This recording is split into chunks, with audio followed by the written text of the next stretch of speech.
কম সময়ের মধ্যে স্বল্প পরিশ্রমেই বন্ধুরা আজকে তোমাদের সঙ্গে ভীষণই স্বাস্থ্যসম্মত পুষ্টিকর ডোনাটের রেসিপি শেয়ার করছি, যেটি ব্রেকফাস্ট থেকে শুরু করে রাত্রে ডিনার দিনের যে কোনো সময় খাওয়া যেতে পারে।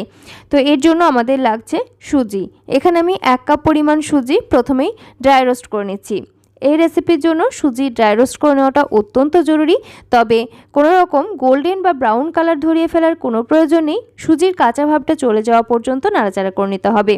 মাঝারি থেকে লো আঁচে 3 থেকে 4 মিনিটের মতো নাড়াচাড়া করলেই দেখা যাচ্ছে সুজির থেকে সুন্দর একটা গন্ধ বেরোচ্ছে এবং এর কাঁচা ভাবটাও চলে গেছে। ওটাকে নাবিয়ে রেখে দিলাম।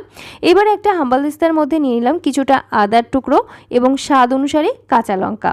এবারে এই দুটোকে একসাথে করে আমি একটু কুটে নিচ্ছি। একদম মিহি পেস্ট করে ফেলার কোনো প্রয়োজন নেই, একটু দানা দানা থাকলে ভালো লাগবে। এই রেসিপিটা যেমন অল্প সময়ের মধ্যে বানিয়ে নেওয়া যায়, ঠিক তেমনই বাচ্চা থেকে বয়স্ক সবার জন্য ভীষণই উপকারী। এখানে আমি নিয়েছি কিছুটা বিটরুটের টুকরো। তোমাদের হাতের কাছে যদি বিটরুট থাকে অবশ্যই ব্যবহার করবে, আর যদি না থাকে সেক্ষেত্রে গাজর, মিষ্টি আলু এই ধরনের সবজিগুলো এই রেসিপির জন্য ব্যবহার করতে পারো। তবে যেটাই নাও না কেন গ্রেট করে নিতে পারলে সব থেকে ভালো হয়। তো আমি দেখো বিটরুটটাকে গ্রেট করে নিলাম, আর গ্রেটারের যে মোটা দিক সেই দিকটা করে গ্রেট করে নিয়েছি। এটাকে মোটামুটি পরিমাণে হয়েছে হাফ কাপের কাছাকাছি, তবে তোমরা চাইলে অন্যান্য সবজি মিলিয়ে মিশিয়ে পরিমাণটা বাড়িয়েও নিতে পারো। এক সাইডে রেখে দিলাম। এবারে আমি নিয়েছি কিছু কিশমিশ। কিশমিশের ব্যবহার করার ফলে এর স্বাদ যেমন বেড়ে যায়, ঠিক সেরকমভাবে তোমরা যারা ওয়েট লস জার্নিতে রয়েছো তাদের জন্য এই ইনগ্রিডিয়েন্টসগুলো প্রত্যেকটাই ভীষণ উপকারী। এখানে আমরা ব্যবহার করছি বিটরুট, ব্যবহার করছি কিশমিশ এবং তার সাথে কিছু নাটস আমি নিচ্ছি। আমি এখানে নিয়েছি আলমন্ড, তোমরা চাইলে নিজেদের পছন্দ অনুযায়ী বাদাম এখানে ব্যবহার করতে পারো। যারা ওয়েট লস জার্নিতে রয়েছে অবশ্য করে কাজু বাদামটা অ্যাভয়েড করার চেষ্টা করবে, বা যদি ব্যবহার করতে চাও সেক্ষেত্রে পরিমাণটা একটু পরিমিত নেওয়ার চেষ্টা করবে। ওগুলোকে এক সাইডে রেখে দিলাম ছোট টুকরো করে। এদিকে আমরা যে সুজি ড্রাই রোস্ট করে নিয়েছিলাম সেটা কিন্তু এখন নর্মাল রুম টেম্পারেচারে চলে এসছে। এখন এটাকে একটা বড় সাইজের গ্রাইন্ডার জারের মধ্যে নিয়ে নিলাম আর একটু গুঁড়ো করে নেব। সুজি গুঁড়ো করে নিতে পারলে এই রেসিপির ভালো রেজাল্ট পাওয়া যায়, তবে যদি গুঁড়ো করার অপশান না থাকে সেক্ষেত্রে তোমরা ছোটো দানার সুজিটা ব্যবহার করতে পারো। এবারে একটা কড়াইয়ের মধ্যে খুব সামান্য পরিমাণ তেল নিয়েছি, ওই 3 থেকে 4 ফোঁটার মতো বলা যেতে পারে। এর মধ্যে ফোড়নে দিয়ে দিলাম গোটা জিরে, কিছুটা আমি এখানে মৌরি ব্যবহার করেছি, কালো জিরে এবং যে আদা এবং কাঁচা লঙ্কা একসাথে করে কুটে রেখেছিলাম সেটা দিয়ে সমস্ত কিছু নাড়াচাড়া করে নিচ্ছি। এগুলোর কাঁচা গন্ধ চলে যাওয়া পর্যন্ত নাড়াচাড়া করে নিতে হবে। আর তারপরে আমরা এখানে অ্যাড করে দিচ্ছি জল।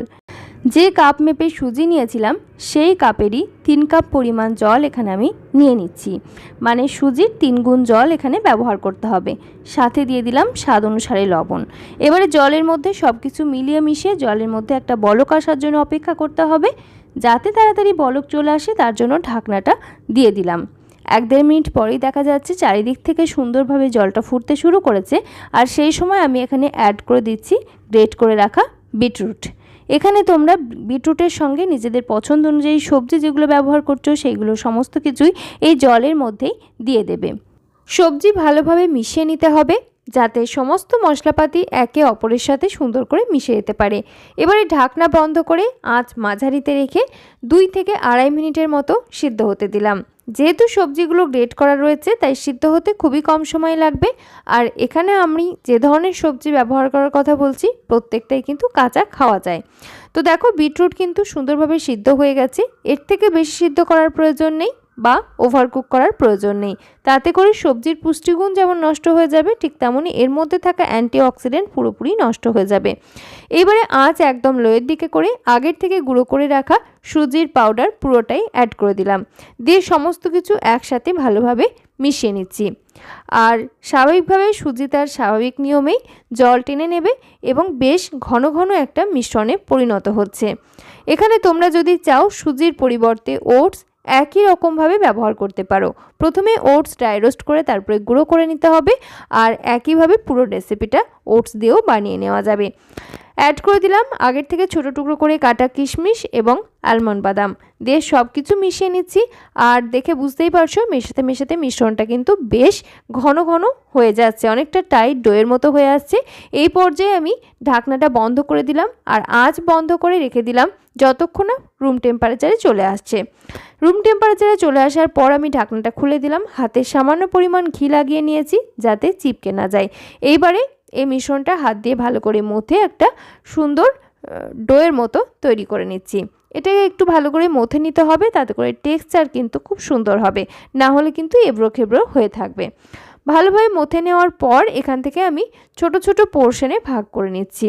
ভিডিওটি দেখতে দেখতে বন্ধুরা তোমরা যারা এই পর্যন্ত এসে পৌঁছেছো, আশা করছি রেসিপিটি মন্দ লাগছে না। এরকমই সহজ সরল নিত্য নতুন স্বাস্থ্যকর রেসিপির সন্ধান পাওয়ার জন্য আমাদের channel simple cuisine Bangla subscribe করে পাশে থাকা বেল আইকনটা অল করে রাখতে কিন্তু একেবারেই ভুলো না, কারণ আমি কিন্তু প্রতিনিয়তই এরকমই স্বাস্থ্যকর রেসিপি শেয়ার করে থাকি। অবশ্যই একটা লাইক করে দিও আর তোমার আত্মীয় পরিজনদের সঙ্গেও শেয়ার করতে একেবারেই ভুলো না, যাতে তারাও এরকম সহজ রেসিপির সন্ধান পায় খুব সহজেই। তো দেখো প্রত্যেক কটা ডোনাট আমি বানিয়ে নিয়েছি, একদম সহজভাবে দেখালাম, ছোট বাচ্চারাও কিন্তু একইভাবে বানিয়ে নিতে পারবে। ওগুলোকে এক সাইডে রেখে একটা প্লেটের মধ্যে নিয়ে নিচ্ছি আমি কিছুটা ড্রাই রোস্ট করা সাদা তিল।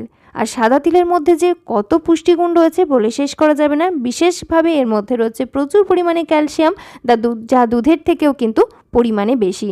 তাই প্রত্যেক দিন খাদ্যাভ্যাসের মধ্যে 1 চামচ করে সাদা তিল রাখার চেষ্টা করবে, সেটা খাবারের সঙ্গে মিশিয়ে হোক আর এমনি হোক, যে কোনোভাবেই খাওয়া যেতে পারে। তো দেখো প্রত্যেকটা ডোনাট আমি সাদা তিলের মধ্যে কোটিং করে নিচ্ছি, যাতে করে দেখতে তো ভালো লাগছেই, পাশাপাশি এর পুষ্টিগুণ কিন্তু বেড়ে যাচ্ছে। আর বাচ্চারা কিন্তু এই ধরনের একটু কালারফুল খাবার হলে ভীষণ খেতে পছন্দ করে। প্রত্যেক কটা বানিয়ে নিয়েছি। এই পর্যায়ে তোমরা চাইলে জিপলক ব্যাগের মধ্যে ভরে ডিপ ফ্রিজে সংরক্ষণ করে রাখতে পারো, সেক্ষেত্রে কিন্তু 1 থেকে 1.5 মাসের মতো রাখা যায়। আর যখন ইচ্ছে তখনই কিন্তু নেক্সট স্টেপটা করে নেওয়া যাবে। তো ফ্রাইং প্যানের মধ্যে আমি ছোট্ট একটা বাটারের কিউব নিয়েছি, চারিদিকে বাটারটাকে এভাবে করে স্প্রেড করে মেল্ট করে নিলাম। আর তারপরেই ডোনাটগুলোকে একে একে এই বাটারের মধ্যে অ্যাড করে নিচ্ছি। এই স্টেপটা তোমরা যখন ইচ্ছে তখনই কিন্তু করে নিতে পারবে। আর এই ডোনাটগুলো যদি বানানো থাকে তাহলে কিন্তু রেডি টু ইট একটা খাবার হোমমেড হয়ে যাচ্ছে, সেটা কিন্তু খুবই ভালো কাজে লাগবে।